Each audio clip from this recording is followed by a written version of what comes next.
Assalamualaikum warahmatullahi wabarakatuh. Waalaikumsalam warahmatullahi wabarakatuh.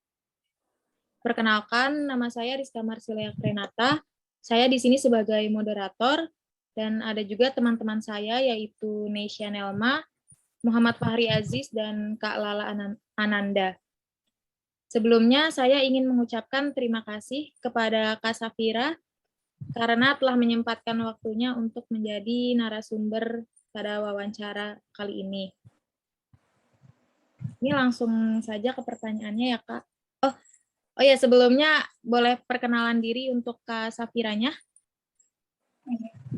Kenalkan, nama saya Safira Asya.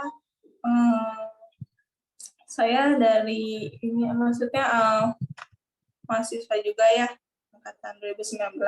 Tapi satu sisi saya juga bekerja di salah satu klinik daerah Depok Timur.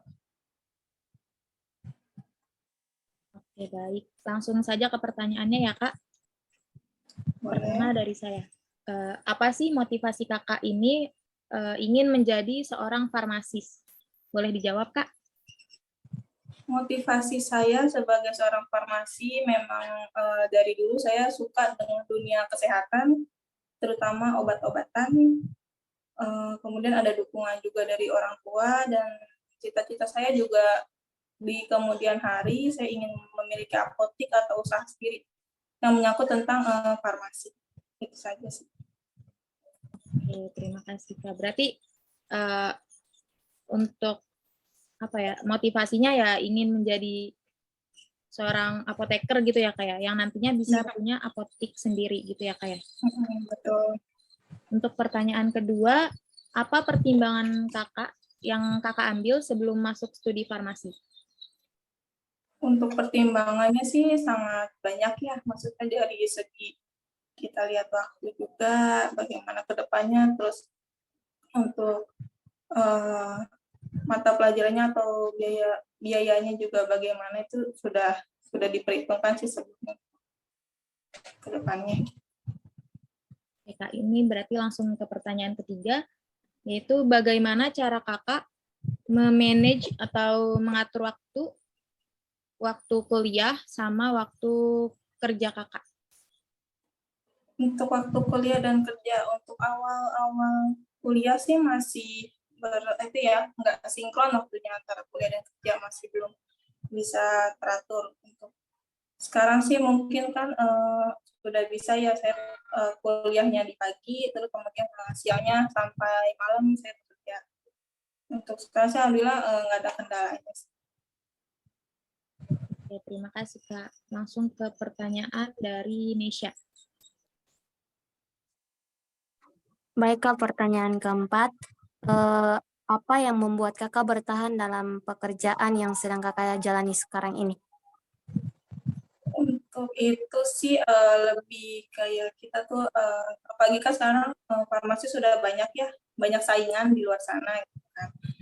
Jadi untuk itu sih sekarang lebih untuk berkembang diri aja, mencari pengalaman lebih banyak lagi untuk kedepannya menghadapi farmasis-farmasis di luar sana yang sudah banyak yang kompetennya tuh yang lebih maju. Baik, Kak, terima kasih untuk pertanyaan kelima. Menurut Kakak, apa sih pentingnya peran farmasi di dalam era masyarakat ini? Pentingnya era farmasi di apa tadi? Tanyanya maaf. Pentingnya peran farmasi di era masyarakat, Kak, di era ini. Oh, di era sekarang ya? Ya, Era Kak. digitalisasi ya? Enggak di era global ini. Oh, era Di global.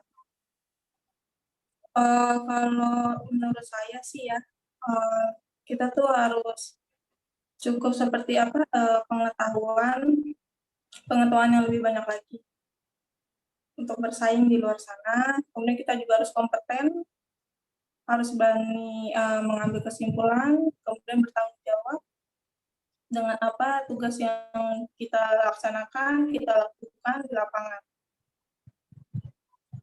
Sebetulnya sih untuk lebih tangguh lagi ya untuk kedepannya. Jadi setiap individu itu punya wawasan yang lebih luas lagi menghadapi pasien yang sudah lebih pintar mungkinnya untuk saat ini, bukan pertanyaannya tuh lebih banyak pertanyaannya gitu sih. Ya. Baik, Kak. Terima kasih. Selanjutnya mungkin Fahri.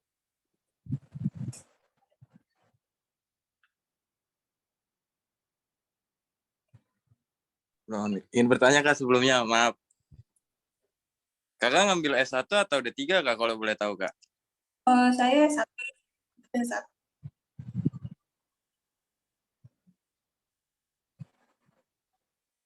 S1 farmasi masih di tingkat akhir. Kalau Kakak kan sudah bekerja ya Kak, sudah banyak senior-senior di pekerjaan Kakak di rumah sakit di klinik Kakak. Menurut sepenglihatan Kakak, lebih peluang. Oh iya, maaf Kak. Untuk peluang kerjanya, kalau misalnya Kakak lihat-lihat di apotik di klinik Kakak, lebih besar peluang S1 untuk bekerja atau D3 untuk bekerja Kak? Kenapa? Maaf, boleh diulang intinya saya kayaknya masalahnya. Oh gitu. Bentar. Aku deh.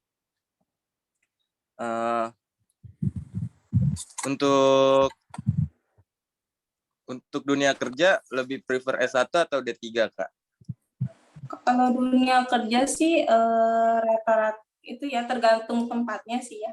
Mungkin tempatnya ada yang inginnya D3 atau S1. Cuman sesuai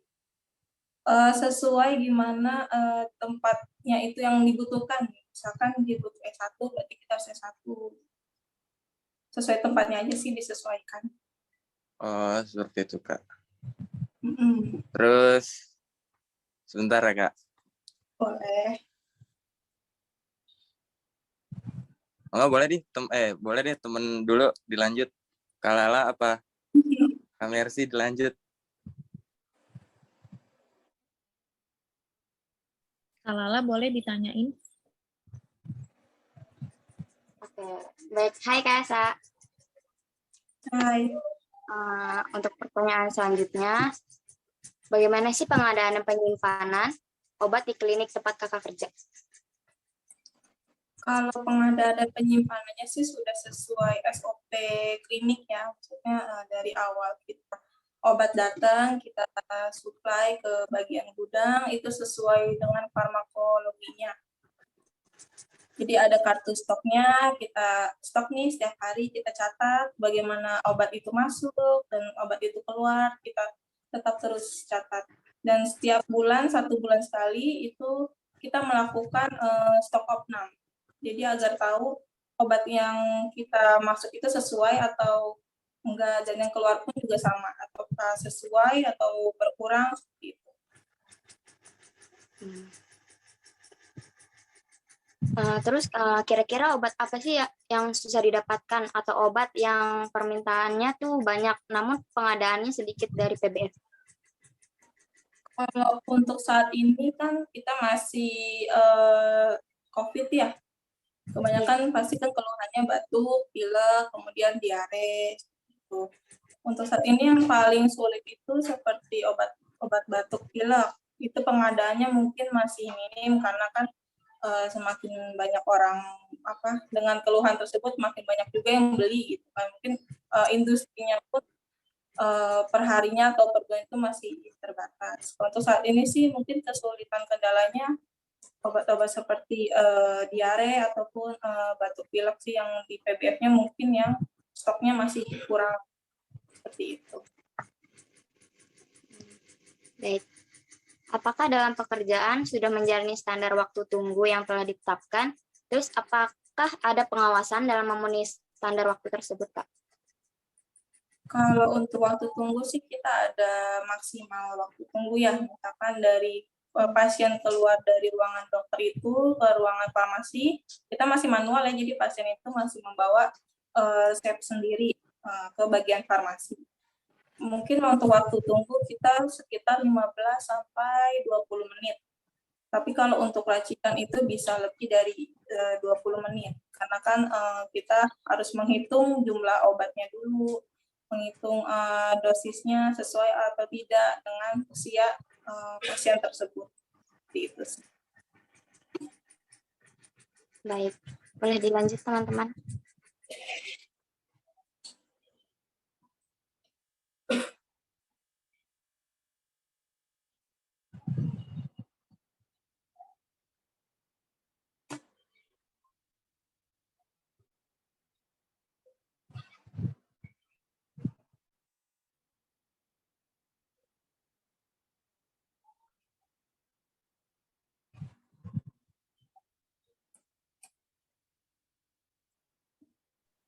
Fahri boleh dilanjut? Oh iya Kak. Eh, untuk pengalaman kerja di apotik, tersedia fasilitas apa aja Kak? Kalau di klinik Kak, mohon maaf. Maksudnya kayak pengalaman apa nih? Masa saya kerja di situ sudah berapa lama atau gimana? Patah-patah Kak, mohon maaf. Kayaknya sinyal aku jelek deh. Coba Mungkin ulang lagi. maksudnya Fahri fasilitas yang ada kali Kak. Oh, fasilitasnya. Untuk fasilitas sih sudah lama ya, maksudnya sudah ada sih, sudah sekitar hampir semuanya lengkap sih fasilitas di klinik mungkin ya. Mungkin hanya tinggal ditingkatkan lagi, menyesuaikan lagi kayak perkembangan sekarang kan perkembangan digitalisasi ya. Gitu, seperti itu sih.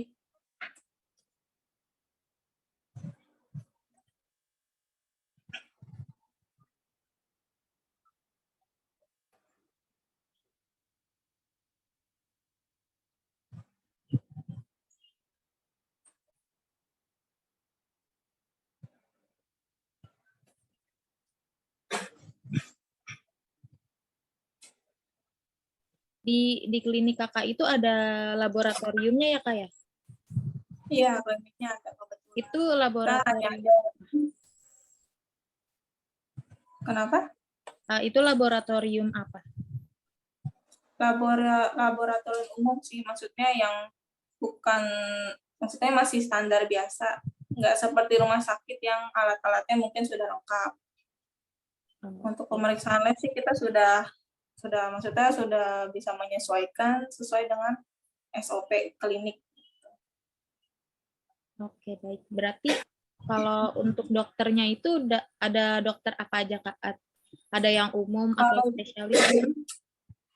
Kalau di klinik kebetulan hanya ada 2 dokter, yaitu dokter umum sama dokter gigi aja. Oke, baik Kak.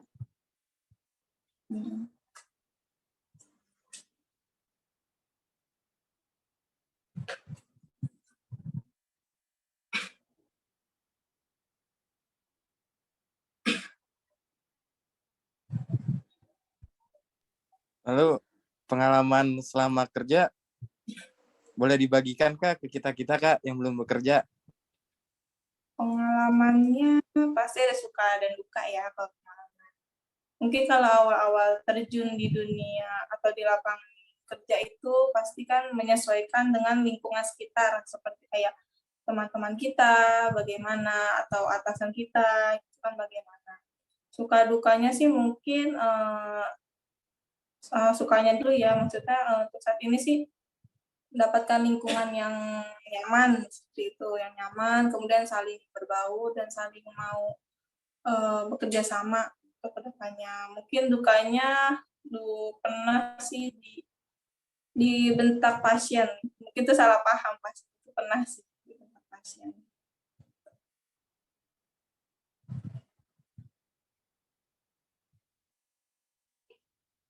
Ada lagi? Kalau saat pada shift malam, pernah ada kejadian salah ngasih obat gak Kak?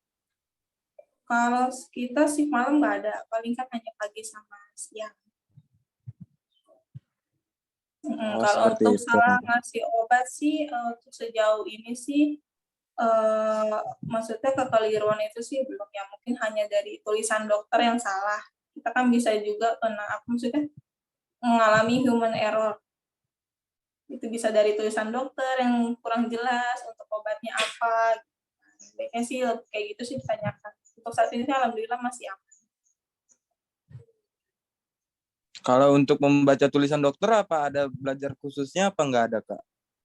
Enggak, saya otodidak, belajar sendiri untuk tulisan dokter.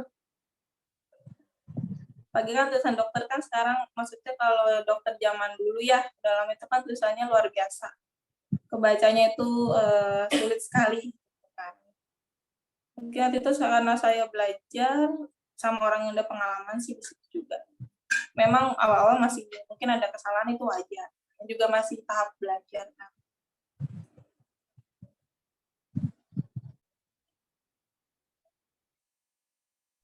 Saya mau nambah pertanyaan, boleh Kak? Boleh? Kakak pernah nggak sih dapat pasien yang nanya soal tentang obat, cuman kakak ini belum tahu obat itu gitu. Biasanya gimana tuh kakak? Pernah sih seperti itu. Kalau saat kita menangani pasien seperti itu ya, kita usahakan jelasinnya tuh hanya setahu kita aja. Maksudnya setahu pengalaman kita, setahu ilmu kita yang kita udah dapatkan, misalkan dari guru ataupun orang-orang sekitar. Selebihnya sih mungkin saya tanya ke dokter, maksudnya untuk kejelasan obat ini bagaimana, seperti itu sih. Sambil mencari tahu informasi tentang obat itu bagaimana.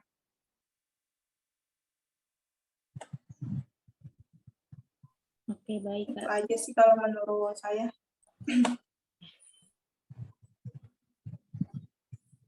Mungkin saya cukupkan sekian ya Kak ya. Terima Baik. kasih untuk Kak Safira karena telah menjadi narasumber pada wawancara kali ini.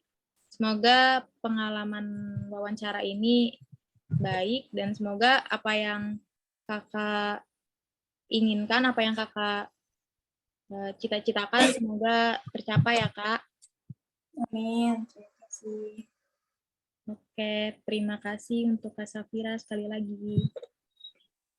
Terima kasih, Kak. Terima kasih banyak Kak atas waktunya Kak. Sukses ya sekalian. Sukses. Makasih, Ya, Kak. sukses juga ya Kak. Sukses Kak. Saya izin live ya. Assalamualaikum warahmatullahi Assalamualaikum. wabarakatuh. Waalaikumsalam. Assalamualaikum.